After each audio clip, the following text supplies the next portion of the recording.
À première vue, on pourrait croire que les deux personnages qui s'opposent le plus dans le bossu de Notre-Dame sont Phœbus et Quasimodo. L'un est beau et noble chevalier, tandis que l'autre est un bossu difforme cloîtré depuis sa naissance à l'intérieur d'une cathédrale. Ce serait une erreur. En effet, les deux hommes partagent de nombreuses valeurs et vont se rapprocher de plus en plus avec l'avancée du film. Non, les deux véritables contraires dans le bossu de Notre-Dame sont Frollo et Esmeralda.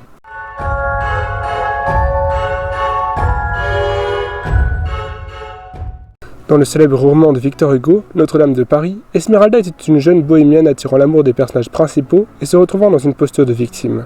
Disney a très bien adapté le personnage, le rendant plus acteur de sa destinée et en le construisant comme l'antithèse exacte du principal antagoniste, Frollo. Les oppositions symboliques et concrètes des deux personnages sont légion tout au long du dessin animé.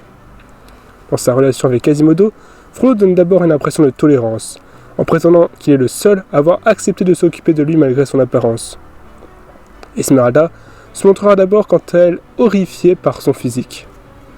Mais son regard sur Quasimodo évolue à mesure qu'elle apprend à le connaître, tout le contraire de Frollo qui continue de le voir comme un enfant soumis malgré le passage des années.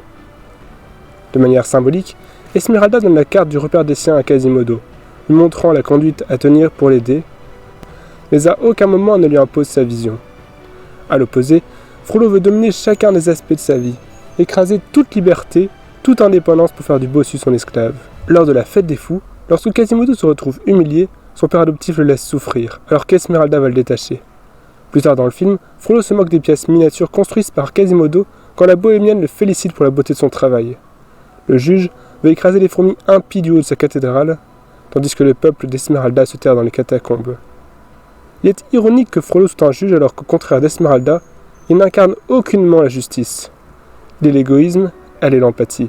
Lui aide Quasimodo pour sauver son âme des enfers, quand Esmeralda est désintéressée. Reconnaissante, elle n'oublie pas de partager la lumière avec le sonneur de cloche après la victoire finale, le sortant de l'ombre dans laquelle Frollo l'a toujours maintenu.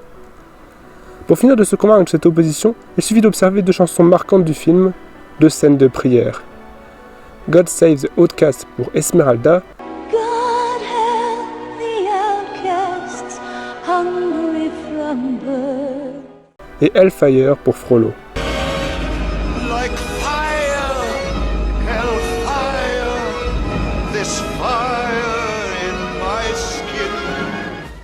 Dans la première, se sentant indigne en entrant dans la cathédrale Notre-Dame, Esmeralda prie pour que Dieu aide son peuple et les autres qui souffrent. De son côté, Frollo prie pour que quelqu'un soit détruit et aille brûler dans les flammes de l'enfer. Chacun d'eux recevra ce qu'il souhaitait aux autres. Esmeralda et les bohémiens sont plus acceptés par la société à la fin du film, Frollo est mort et probablement en enfer. Mais alors, pourquoi construire deux personnages qui s'opposent aussi systématiquement?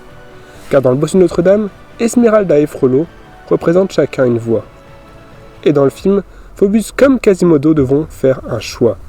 Frollo représente le chemin de l'obéissance aveugle et du conformisme, Esmeralda celui de la liberté. Phœbus et Quasimodo comprennent vite quel est le meilleur chemin. Mais pour rejoindre Esmeralda et emprunter le chemin de la liberté, il faut désobéir à sa hiérarchie, faire des sacrifices, voire même risquer sa vie. Pour avoir refusé de mettre le feu à une maison de bohémiens, Phœbus sera gravement blessé par une flèche. Quasimodo devra lui briser ses chaînes symboliques à la cathédrale pour sauver Esmeralda du bûcher. À la fin du film, c'est tout le peuple de Paris qui sera confronté au même dilemme. Phœbus les appelle à choisir entre Esmeralda et Frollo, entre la voie de la peur et celle de l'ouverture à l'autre, entre la voie de la servilité et de la liberté. Avec la figure d'Esmeralda, Disney livre un message fort d'émancipation. Bel hommage au combat éthique et politique de l'homme qui créa ce personnage, celui qui toute sa vie durant combattit la misère, se dressa contre la peine de mort et l'esclavage, plaida pour la démocratie et la liberté, Victor Hugo.